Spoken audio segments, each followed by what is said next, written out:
After this, there's like some lasagna in the fridge. I've every time I've gone down to get a drink, I've been like wanting to just tear it up. Some man, I won't tear some lasagna. You know what I'm talking about? And it's like, man, I got fucking novels to be reading, so no. Alright, let's get back into it. Ugh, damn it. Shit, my head hurts. Seven woke to find himself lying on a hard floor. He twisted his neck to peer around the room. Where am I? There was a small shabby bed and a dirty sink. A toilet with no stall or privacy of any sort. As a cop, it was a place Seven had seen all too often. I'm in a cell, huh? Opposite the toilet was a door inside into the wall. Seven struggled to his feet and hobbled toward it. He gave the door a good shove, then another, then tried pulling it.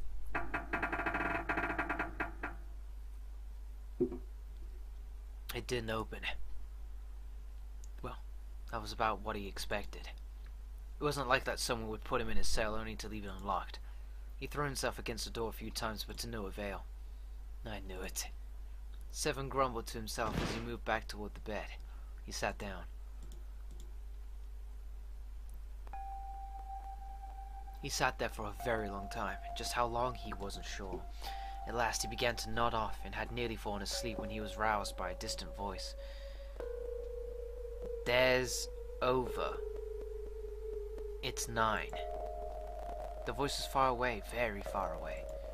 Seven couldn't understand what it was saying.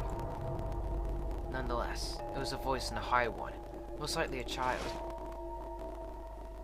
His eyes shot open. Her Oe-Kaying? As he listened, he could pick out several different distinct voices. There were at least 5 or 6, possibly more. Where were the voices coming from? He looked around the room frantically. Perhaps the door? No, that wasn't it. Was it coming from the left? Was it coming from under the bed? He grabbed the bed and flipped it with ease.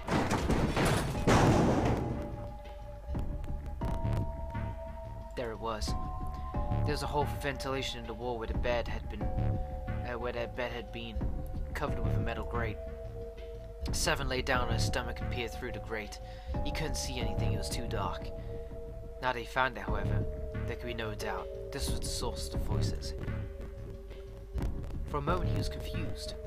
Why were there children nearby?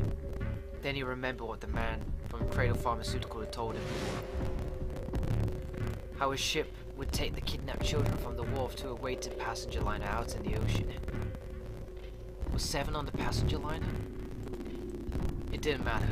What mattered was that he had to find a way to the children. Seven looked at the metal grate. Could he fit through the hole? Yeah, right. He stuck his fingers through the grate and grabbed hold of it.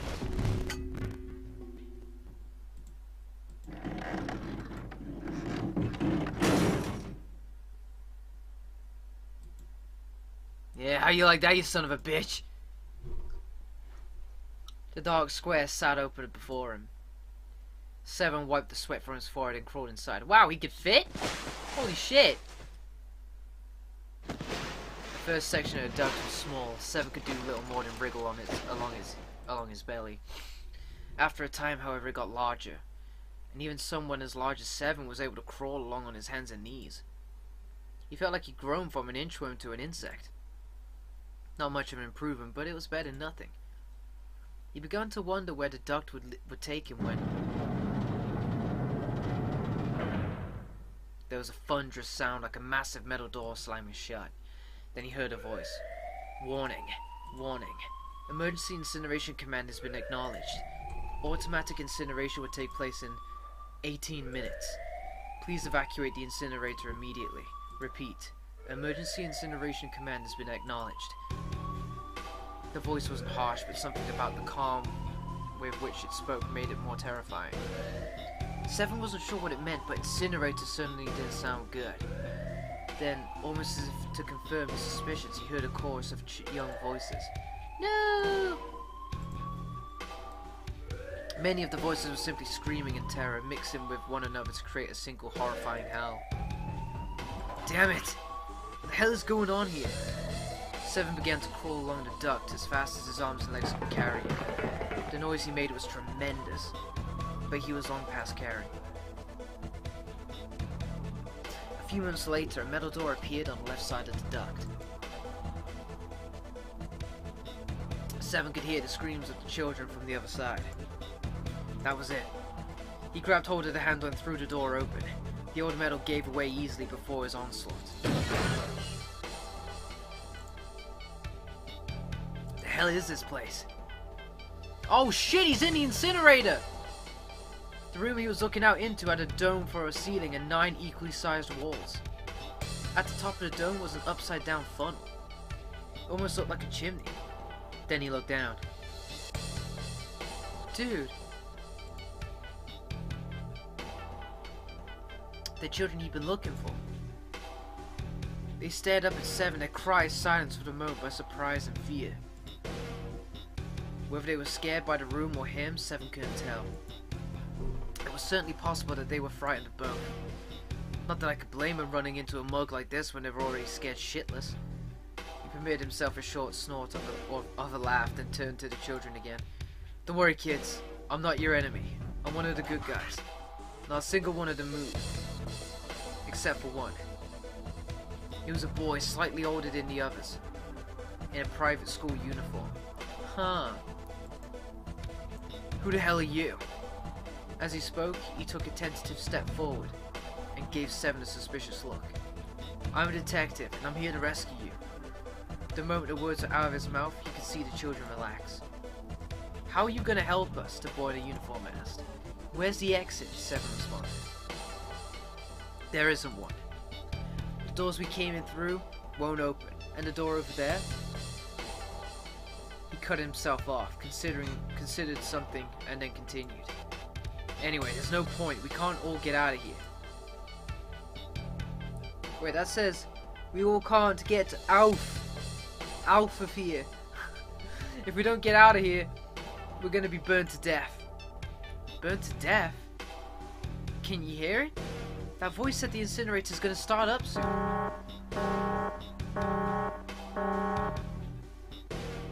The voice spoke again. 15 minutes. Seven looked back down at the children. It was a good 20 or 30 feet to the floor. There was no way he could pull the children up. That was when he had an idea. Wait, right here. I'm gonna be right back. What? Where is he going? Are you just gonna leave us here? Seven did his best to smile when he felt what he felt was a reassuring smile. Don't worry, alright, I'll be right back. I promise. So just stay calm and wait right here. He didn't wait to hear them respond. There wasn't time. He ran as fast as he could down on his hands and knees. Before long, he was back in his cell. He was back where he had started, but he had a plan. There was something there that he needed. As soon as he was finished, he drove back into the duct and took forward toward the incinerator. Sorry to keep you waiting, guys. Leaning out the door in the duct, Seven lowered the rope he brought into the room from the incinerator. Back in his cell, he tore the bed sheets into strips and tied them together to make a rope. Like Seven himself, it wasn't very attractive, but it got the job done. Alright, just tie that around yourself, okay? I'll pull you up one at a time. Wait a sec. That was when he noticed. There were more of you than before.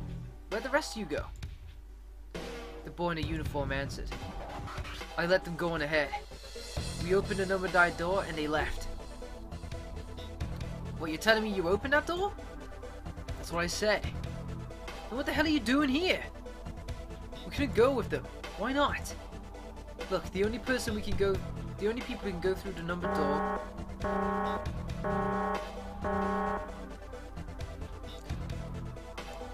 5 minutes. Look, that can wait, alright? Just get us out of here.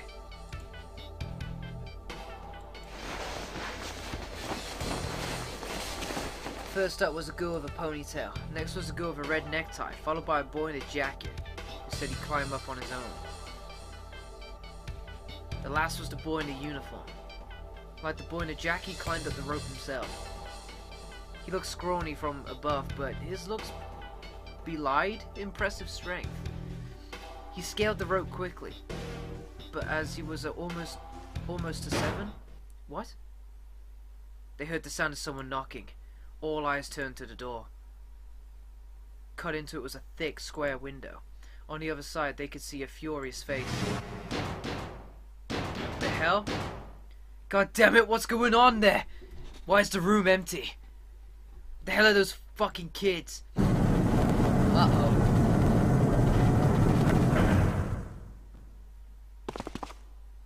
The door opened and a man stepped in, looking half mad with fury. 7 recognized his face. He'd seen him many times in photos during the investigation. The man's name was Hongao, the CEO of Cradle Pharmaceutical. Hongao saw the boy hanging from the rope. He roared like an animal and lunged for the rope. Hurry! I know. The boy in the uniform resumed his scramble of the rope. You son of a bitch! Get back here, you little shit! He was 15 feet away, 10. The moment he came within arm's reach, 7 grabbed the boy in the uniform. With a jerk, he tossed him into a duct behind him.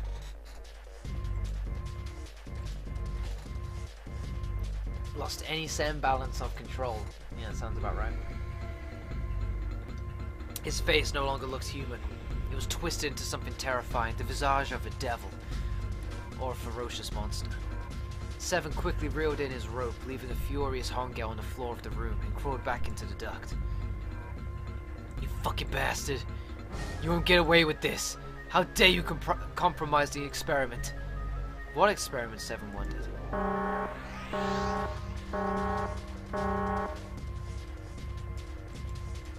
1 minute. Hey old man, what the hell are you doing? Hurry up! It was the boy in a uniform. 7 tossed Hongao a taunting salute and pulled the door closed. There was no point in going back to 7's cell, so they continued down the duct in another direction. After 30 feet or so, another duct met theirs heading down. They nodded at one another. They turned and slid down the duct. A short time later, they crawled out of the duct to find themselves in a narrow hallway. There was a door on each side of it. The one on the left was a normal double door, but the one on the right was a familiar thick metal door, with black and yellow stripes and a device next to it on the wall.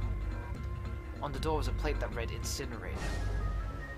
Then that's where you were? That's where we were? Yeah. Hongao might still be there. It looks like it's been shut off though. Wait, what? He's still in there? Yeah, that's not good. Ugh.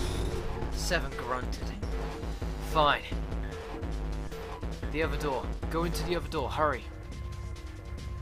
The children began to run, with 7 following close behind them. On the other side of the door was a large spiral staircase. Run! 7 shouted. They didn't need to be told twice. Up and up and up they went. Their feet pounded against the steps and their arms churned the air. Round and round like a human tornado. The stairway kept going. They passed a couple of rooms that looked to be dance halls with the boy in the uniform. When the boy in the uniform spoke. Something's up. Akane's not catching up to us. Akane? My kid's sister? Akane was his sister? The girl with the red necktie. Akane? That was strange. 7 didn't remember seeing that name in the list of children who'd gone missing. Look at his face! Hey! Akane! He cupped his hands around his mouth and yelled. There was no response. Maybe we outran her. Suddenly the boy in the uniform stopped short.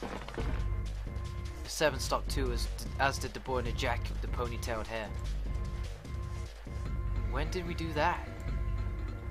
Well, we passed a couple of big rooms on the way here. Maybe she took a rest on one of them. No, that's impossible. Sorry, Grandpa, you keep going. I gotta go look for my sister downstairs. He turned to go.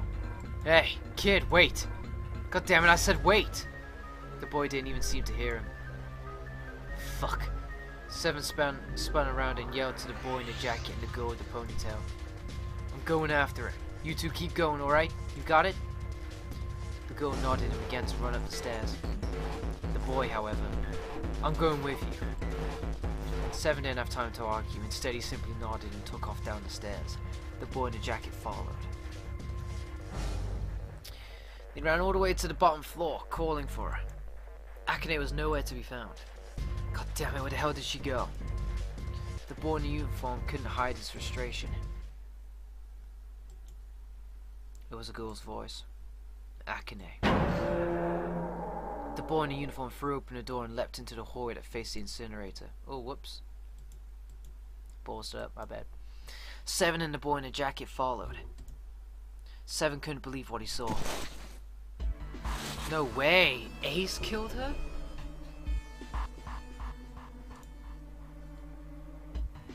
Come on, goddammit, move! No, I don't want to. Let me go. Please let go of me. She had planted her feet squarely on the floor and was doing her best to get away, but Hongao was much larger than she was. She wasn't going to win. Akane, the boy in the uniform, shouted. He roared with anger and charged toward Hongao. You came back! You're too late, idiot. Hongao lifted Akane bodily from her feet and threw her struggling into the incinerator. Oh my god! Before Seven or the boy in the uniform could react, Hongao leapt through the door after her. They saw him land inside. And then the door slammed shut, with the finality of a great steel guillotine. The three of them ran to the door. They pulled and strained, trying desperately to get it open. Fuck. It's no use, the goddamn thing won't move an inch. The boy in the uniform cried out and began to slam his fists against the door. He hit it with such force Seven feared his knuckles would shatter from the impact.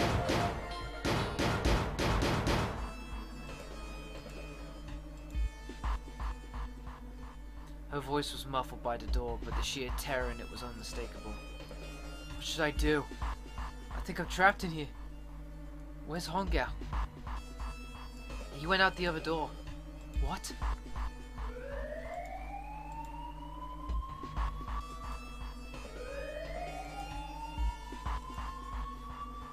Oh my god. 18 minutes. Are you fucking kidding me? Seven was at a loss. It's the same damn thing. Are you there? Akane's voice sounded close to tears. Yeah, we're here. Just hang on, alright? We're gonna figure out a way to save you. If she could find the bloodless face of the... What? If she could have seen the bloodless face of the boy in a uniform, his words would have seemed like little more than a sick joke.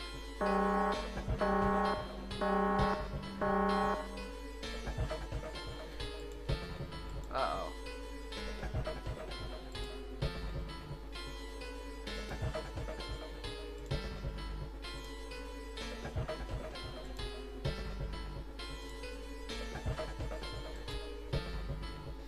They could hear her muffled sobs from the other side of the door. The boy in a uniform tightened his fists. His knuckles were a bloodless white. Seven could tell that he was holding back tears of his own. God. It was silent. All they could hear was the creaking of the boat as it shifted in the water. They waited and waited, but Seven didn't continue. What happened then? Junpei couldn't wait any longer. He had to know. Seven looked at the floor. Come on, man, put yourself in my shoes. It doesn't end good. You think I want to remember that? Then, yeah. Shit, if I'd known it was going to be like this, I almost wish I hadn't remembered. Seven shook his head. But there was something Junpei had to know. Hey, are you sure?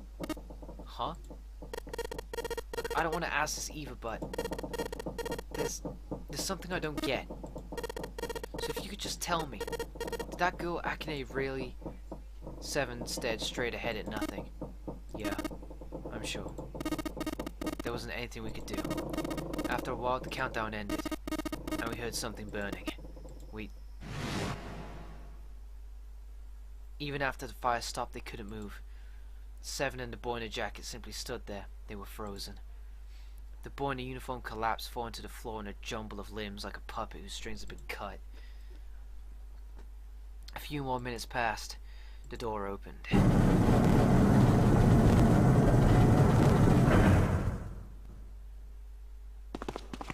The boy in the uniform ran in, stumbling over his own feet.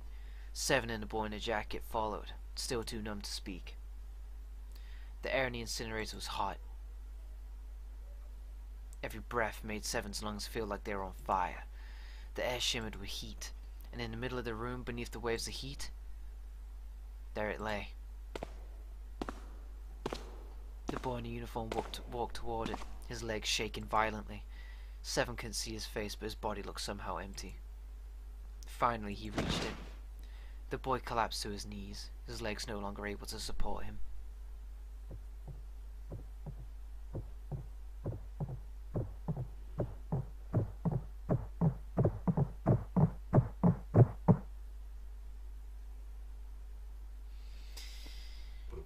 Well, I had a feeling that Santa's sister was murdered by that pharmaceutical company. I didn't know it was like this though, because I had the feeling that he set out on this revenge plot to punish them for what they did.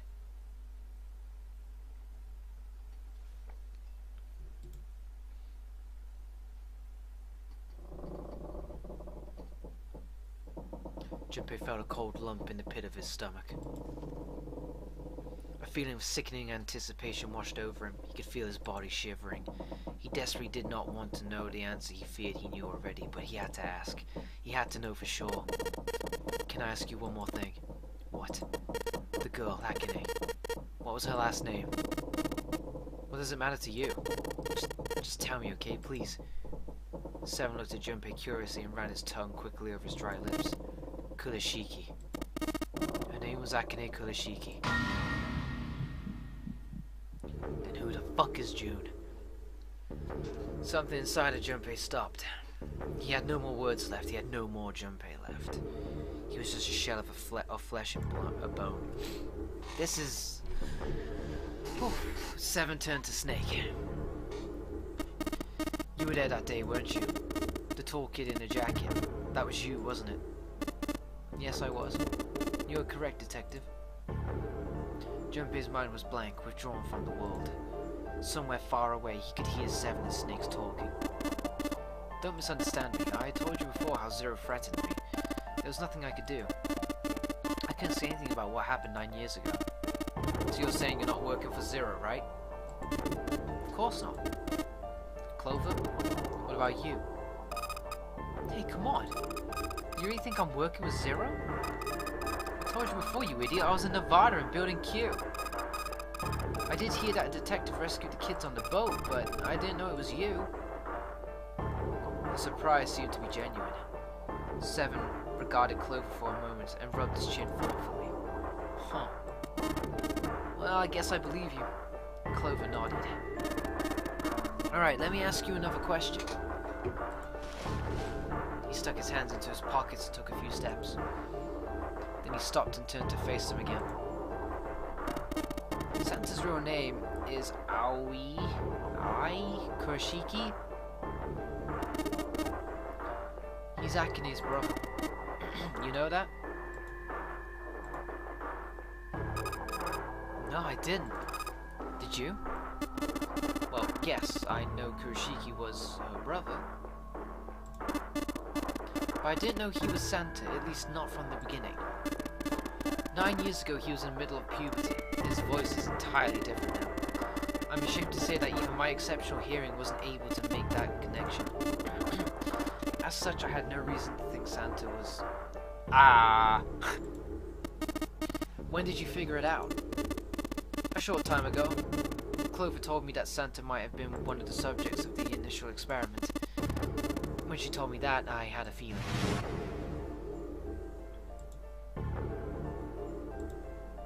That spark caught flame in Junpei's The spark caught flame in Junpei's leaden mind, and the fog began to clear.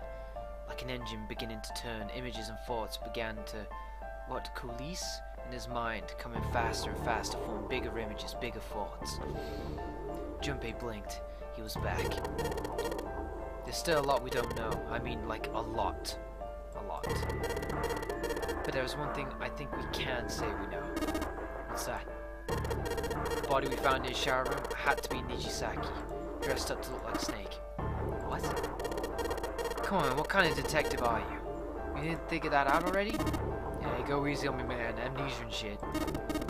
I just got my memory back, alright? Cut me some slack. Well, if he is the three murders make sense then, don't they? Yeah, that's right. Murder. Kubota blew himself up. That was murder too. So why did these murders take place? If Junpei is correct and the body in the shower room was Nijisaki's, that means all of the people who were murdered were involved with the creation of the Nonary project. Kubota, the person who conducted the actual experiments. Nijisaki, Hongao's assistant. Musashido, the man who financed the project. You mean this was all just revenge? Santa is Zero? He's getting revenge for the death of his sister? No, I don't think Santa actually murdered anyone. In fact, Junpei didn't think he knew. He couldn't explain why or how, but he had no doubt that Santa killed no one. Perhaps the madness of the last several hours was finally driving him insane, but Junpei had ceased to be surprised at the sudden knowledge, and had even begun to accept it. If I'm right, then it's not hard to figure out who the next victim is going to be, is it? I'm pretty sure I don't have to tell you. Snake, Clover, and Seven all nodded. The next target will be Hongao, the person who planned the Nonary project. In other words, Ace. There was a moment of silence. Oh hell! And then the room shook. From far away they heard the sudden rush of water. What the hell's going on here? It must be 6 AM. Our time is up. Shit. Come on. We need to get out of here. How? In the drawer that had the picture was a key card. Junpei grabbed it. I'm betting this sucker opens the exit. Come on, let's go. Well, that was, something. Alright, I should swipe this card. Junpei, look! It's unlocked. Yeah, now we can get out of here.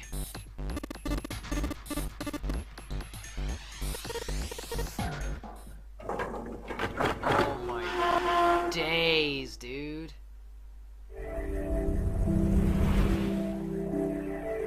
I have no idea whether this is gonna go on for like another fucking 3 hours, man. This is insane. The door opened and they stumbled into the library. I'm having fun, but I think it's gonna be like midnight again by the time I finish this. The shaking had stopped, but they knew the danger hadn't passed. They ran across the hallway straight for the large metal door. Next to the door was the Uranus card reader. They slid the key card through, and the door rumbled open. Out of the library and into the hallway they ran. At the end of the hallway was a door. Junpei reached into his pocket and pulled out the key as he ran toward it. The key he put into the lock was the Neptune key. He turned it. The lock clicked. As one, they shoved the door open and poured through. In front of them was another great metal door. Above it was a metal plaque. It read Incinerator. So this is the incinerator. It's the first time I've seen it from this side, but yeah, I think so. Then there ought to be a lever near the door. Yeah, right here. Junpei ran up to it. Pull that and the door should open. As he spoke, he pulled the lever.